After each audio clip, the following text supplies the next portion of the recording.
Oh,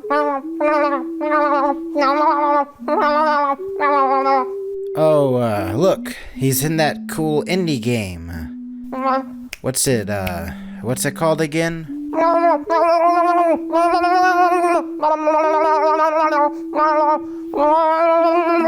Yeah, I don't understand that. It's probably time to start the gaming hour since I don't have a joke for this intro. Wait, I forgot. Pull out your phone and then say your famous line that starts the episode, but in that weird language you've been speaking.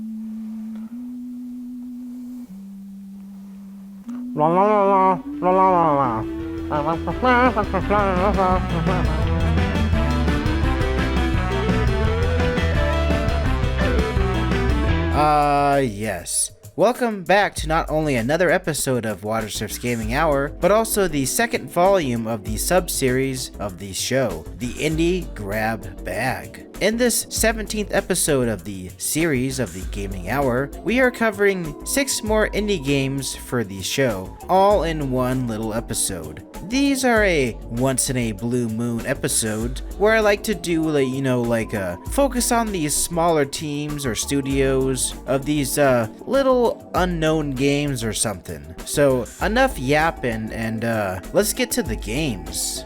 Get it? Because it's Watersurf's Gaming Hour. Bro, be quiet. Anyway, in no particular order, we are taking a look at Iron Lung, Crow Country, Coaster Crash Course, Easy Delivery Co., FlyKnight, and FunkyHeart.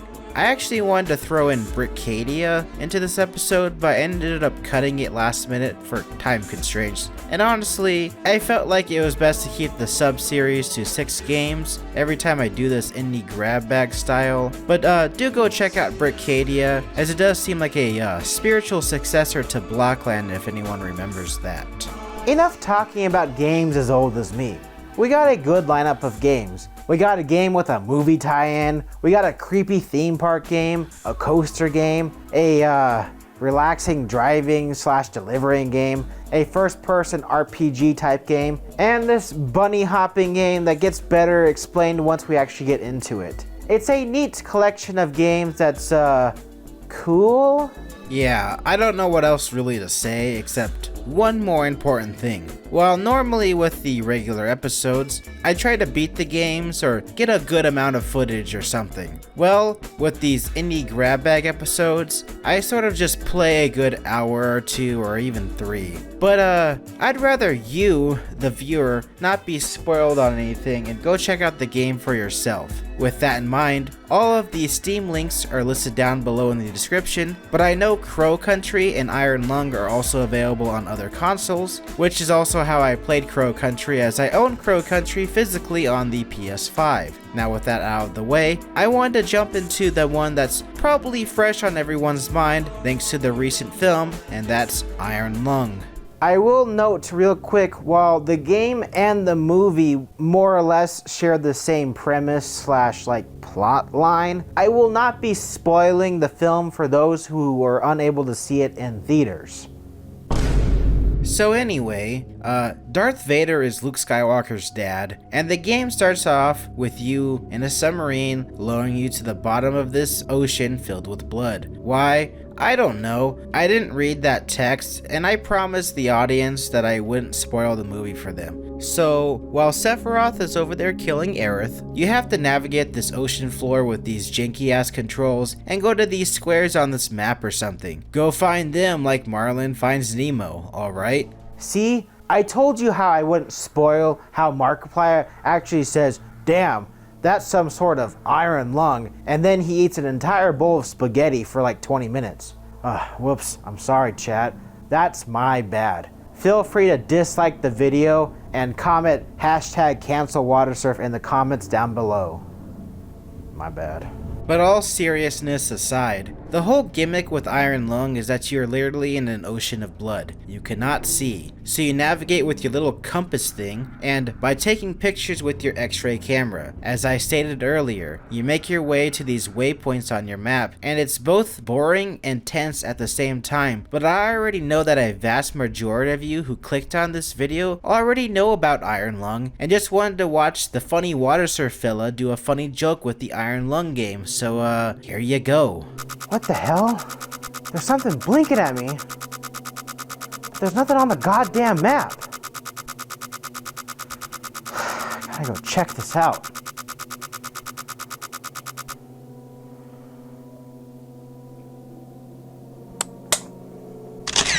What the heck? It's not supposed to be red. Let me get a closer look. Hey there, if you want to find my sunken treasure, you'll have to try better than that. What the fuck? Okay. Maybe you should get hashtag cancel Watersurf trending in the comments down below, since he is plagiarizing jokes now too. You eventually get into this giant pit area, find this fella, and sort of get your first jump scare. But who cares? The real jump scare is later in the game when you see this giant eyeball and sort of get banged around. This is when things get really scary, it's when the floor starts to rise, and by rise I mean, yeah, this submarine is gonna be your tomb, bro. Ah, great. I seem to be knee-deep in cherry Kool-Aid. Huh, wait a minute.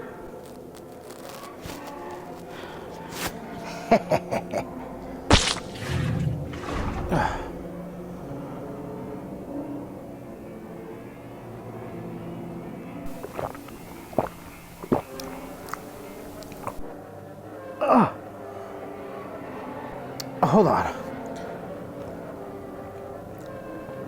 Wait a minute. This isn't cherry Kool-Aid. Yeah. It's Hawaiian Punch. Hell yeah. Chug. Gross. This is also the only game that I beat out of the bunch. And fast forwarding to the ending, you make your way to this light thingy, and right as you're about to take a picture, this happens.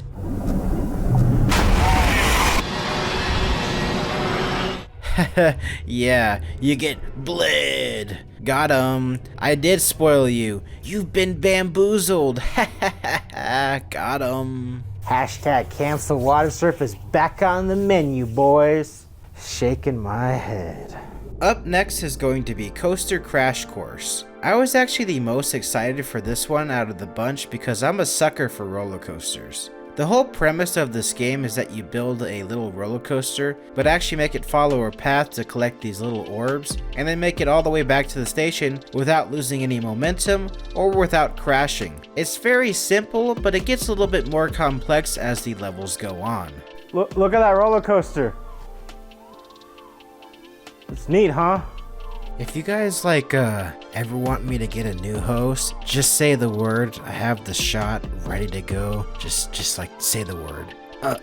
Anyway, moving right along, some of the more complex stuff is adding the secondary coaster to collect different colored orbs. There is also these fancy ass portals that will teleport your coaster to a different part of the map, and also having the ability to have your coaster blow up the wall with some TNT in this old western area. I don't know, man, it's Coaster Crash Course. It's a nifty little game.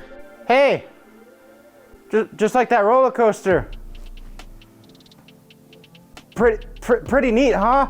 I eventually got to this Sweet Tooth level that made me give up because the portal was in the ground and the coaster kept derailing. Also, before you are wondering, you do have the ability to ride your coasters when you test them, but I never really bothered to do that because I was just in the zone with testing these coasters. Well, aren't you gonna say, just like that roller coaster or something stupid? Well, that would line up with the next comedy expectation now, wouldn't it? Make with the next game, you slub. Go on. Voiceover. Chop chop. Fine. Now you may think I would do Crow Country next because they are closely related. Well, you are wrong because it's time for some FlyKnight, baby! Now, FlyKnight is a really cool game because it has this like old school RuneScape vibe, but in first person, but you're also a fly who is a knight. With all these RPG type games, you start off with the character creator and eventually wake up at this camp to learn the quick basics. Equip some gear, fight some grubs, literally, and encounter your first actual enemy. Halt! You are no match for someone like me. I am the knight, and you are the guy who will face my blade. Prepare to die. Huzzah!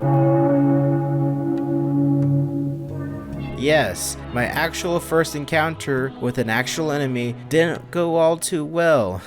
Luckily, I respawned fairly quickly and kicked his bug ass. This whole first area is where you're just learning the entire basics or whatever. I sorta just settled with the gear you started out with, as it worked best with my own playstyle, but you'll eventually find a bonfire and a dude who is fishing. It's like Dark Souls, RuneScape, and a bug game all in one package. Whoa, bro.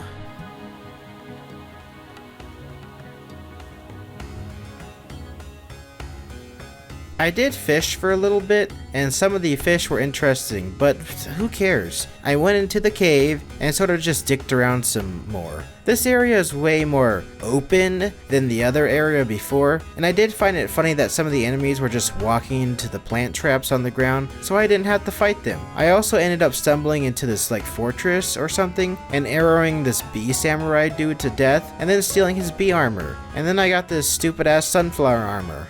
Don't laugh. It's not funny. It gives me high defense.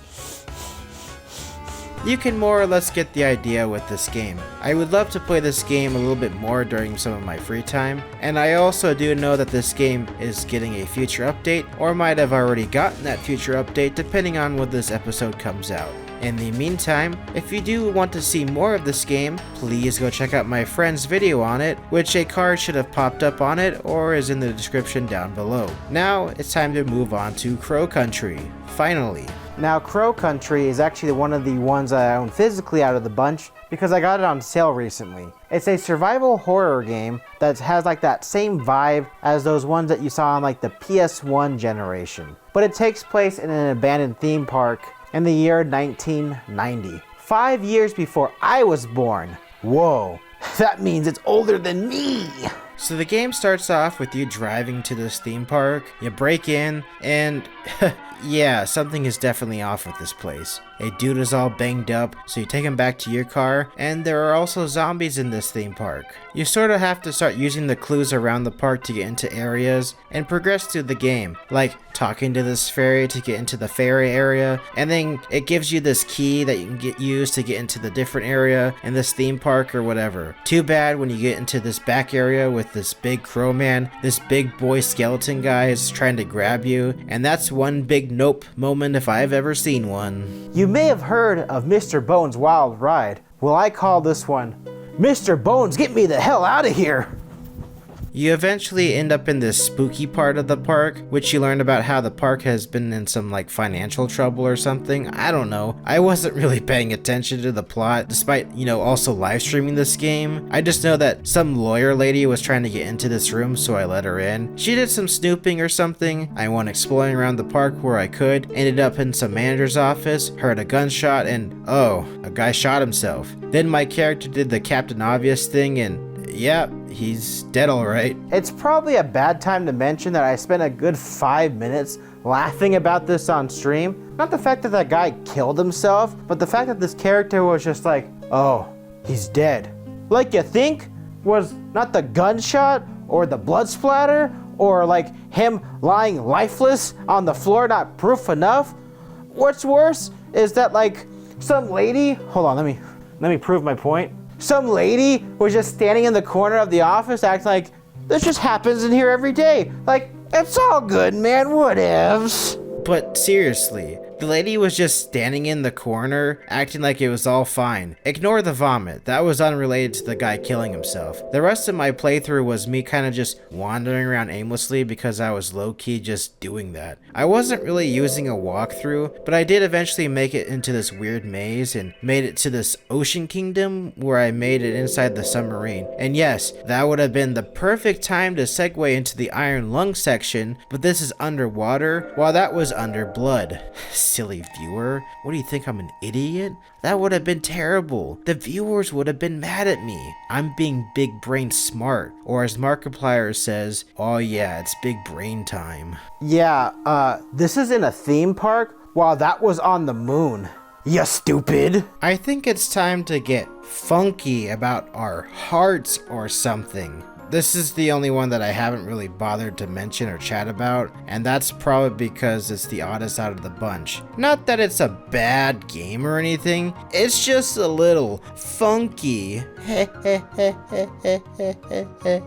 I say we cancel the voiceover guy. Am I right, ladies? Editor, cut that part out. Anyway, FunkyHeart is, it's a bunny hopping game for gooners, but it has more plot than a Leafy is Here video. I don't know if that guy's still relevant, but my jokes sure aren't. At least my wife called me a gooner when I was playing this game. It's not important, as it's a chillax, bunny hopping platforming game that sometimes you can feel like you're tripping acid too, bro. The music in this game also feels like a mix between Sonic Adventure, Persona, and Road Trip Adventure. I know that sounds really wild and out there, but the soundtrack slaps in this game, bro, and that's what even got me to even play this game in the first place. That's what they all say.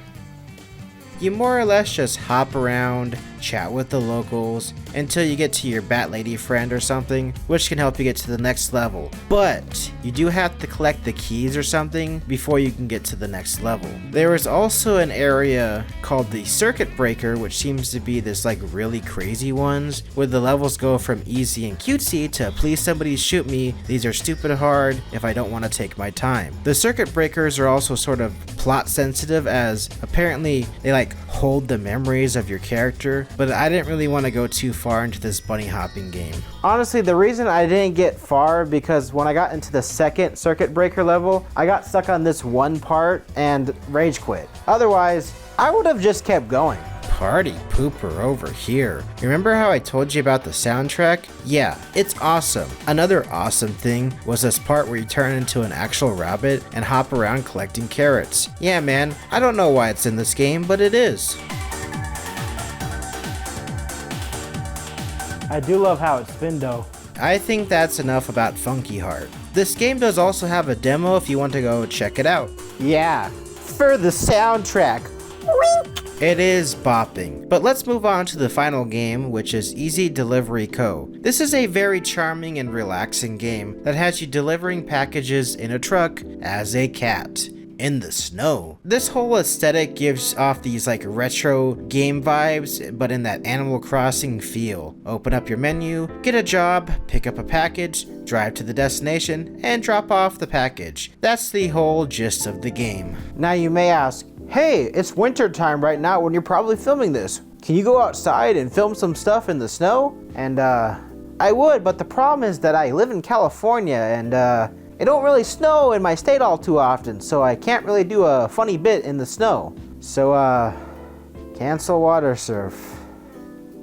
I will note a few things in this game of interest. First things first, while in this game, it is, very relaxing and chill, you can actually die in this game. You just end up in this void hallway thing and end up walking until you eventually appear in the world again, like nothing ever happened. You also need energy drinks, or coffee, to keep your energy in this game, so get chugging, boy. Yes, sir. Chug, chug, chug, chug, chug, chug, chug, chug. Ah! The last thing, and probably the weirdest thing of them all, is the delivering process itself. While you put the cargo in the back of the truck, you can literally bang around on all these boxes all you want. They can fall out, they can break, and they can even get destroyed, and nothing will ever happen. There are no consequences. You can put it in the back of the truck like it's all good. You even drop it off like nothing ever happened. You even get paid for the job, like in full. Like, what if there was glass in there? I can't imagine some guy literally banging up your package before he delivers it and then be like, it's all good, mate. I might have had like a porcelain doll in there and it might be shattered into a billion pieces, but here, it's fine. Whatever, man.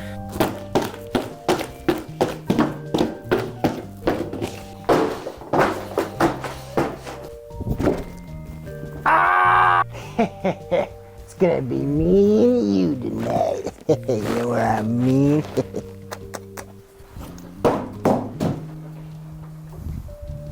Oh, my package! Why does it smell weird? Why does it smell like semen? I also find that the most realistic part is that when you get fuel in this game is that it eats up your entire paycheck. Real. Am I right, gamers? Wait, hold on a moment. Did he f that box? Well, that's going to wrap it up for this special episode of Watersurf's Gaming Hour and this episode of the Indie Grab Bag. I do not know when Volume 3 will be coming, but I feel like this is a once every blue moon type of series, or sub-series, I guess. In the meantime, though, here is the voiceover guy to tell you about a cool indie developer that I know about.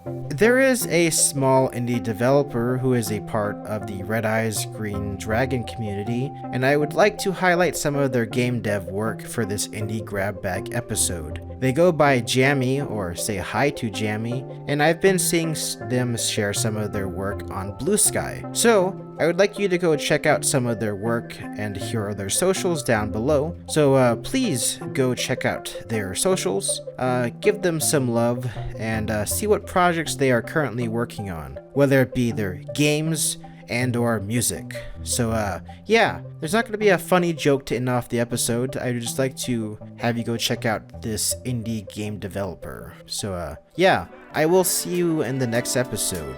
Bye-bye. I remember way back when, no worries in the world, thought this time would never end. Walkman in my pocket, bumping on Illmatic, charismatic, made us feel ecstatic. Street lights flicker, mom yelling dinner, but we'd squeeze out 5 more minutes to see who's the winner on a playground. Kids yelling all around, moving all over the place, it's like Greyhound. Yeah, it's the good old days. Nowadays I'm reminisce the good old days. It's the good old days. I remember how we played in the summer place.